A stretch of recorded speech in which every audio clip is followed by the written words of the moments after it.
Hi, I'm Rev Myron. I'm a minister through Pathways of Light, and I've been a Course in Miracles student for 40 years. What I'm doing this year is I've done another years as I'm going through the lessons, reading them, asking for clarity, and then writing whatever comes into my mind. And that's what I'm sharing with you. So let's get started. We're looking at lesson 19 today. I am not alone in experiencing the effects of my thoughts. The idea for today is obviously the reason why you're seeing does not affect you alone. You will notice that at times the ideas related to thinking precede those relating to perceiving, while at other times the order is reversed. The reason is that the order does not matter. Thinking and its results are really simultaneous, for cause and effect are never separate. Paragraph 2. Today we are again emphasizing the fact that minds are joined. This is rarely a wholly welcome idea at first, since it seems to carry with it an enormous sense of responsibility. It may even be regarded as an invasion of privacy. Yet it is a fact that there are no private thoughts.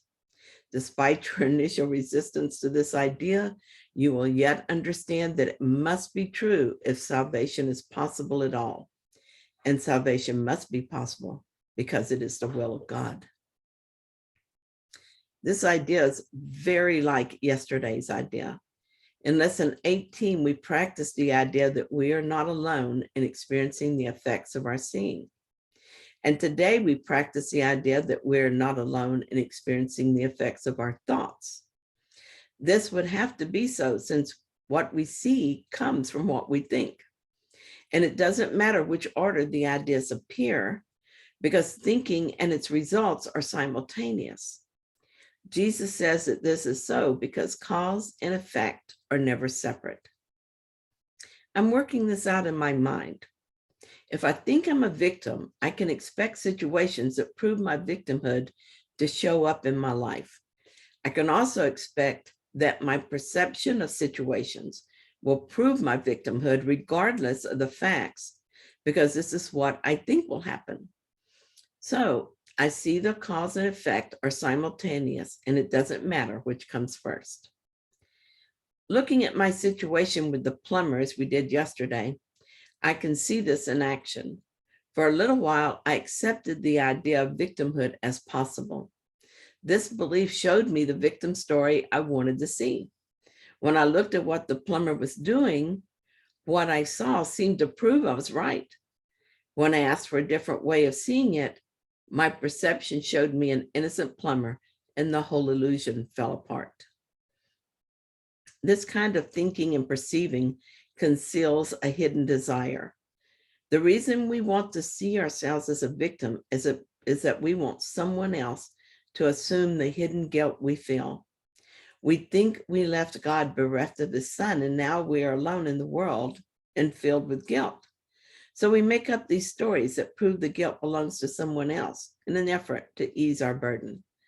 This pretense made it possible for me to believe the plumber was a problem, even though the whole situation as I saw it was in my mind. The illusory nature of the situation becomes obvious when we remember that our thoughts are images that we have made. Then, in a magic act of enormous proportions, we convince ourselves that the images of our thoughts are outside us. Now we can pretend that we are innocent victims of a world over which we have no control, even though it is an effect of our thoughts.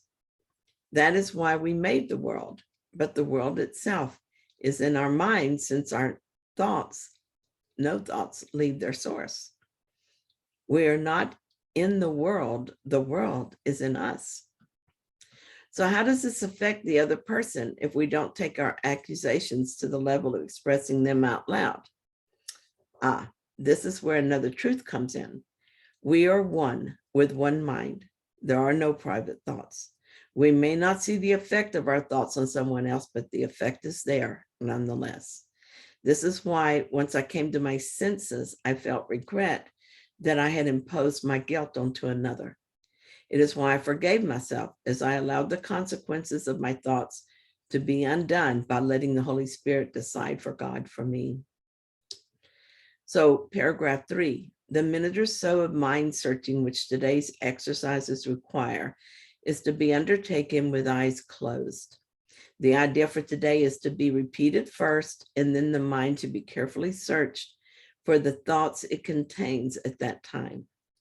As you consider each one, name it in terms of the central person or theme it contains, and holding it in your mind as you do so, say, I am not alone in experiencing the effects of this thought about.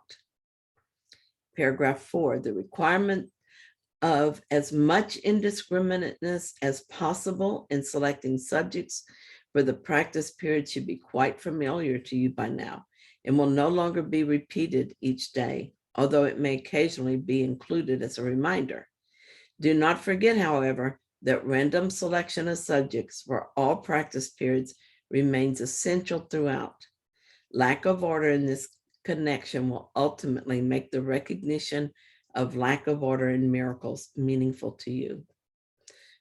Apart from the as-needed application of today's idea, at least 3 practice periods are required, shortening the length of time involved if necessary. Do not attempt more than 4. So Jesus is emphasizing in our instructions to be sure our selections are truly random. This is necessary so that we begin to accept that all things are the same, and so all things are subject to the miracle. My thoughts are images I made in order to express the idea of separation. The one meaning they have makes them all the same, no matter what shape or form they take. The miracle undoes the idea of separation, and so there is one problem and one solution. And naturally, this also means there is no order of difficulty in miracles. Thank you for watching my video. And if you found it helpful, please like it and subscribe. Thank you for being here, and I will see you tomorrow with another lesson.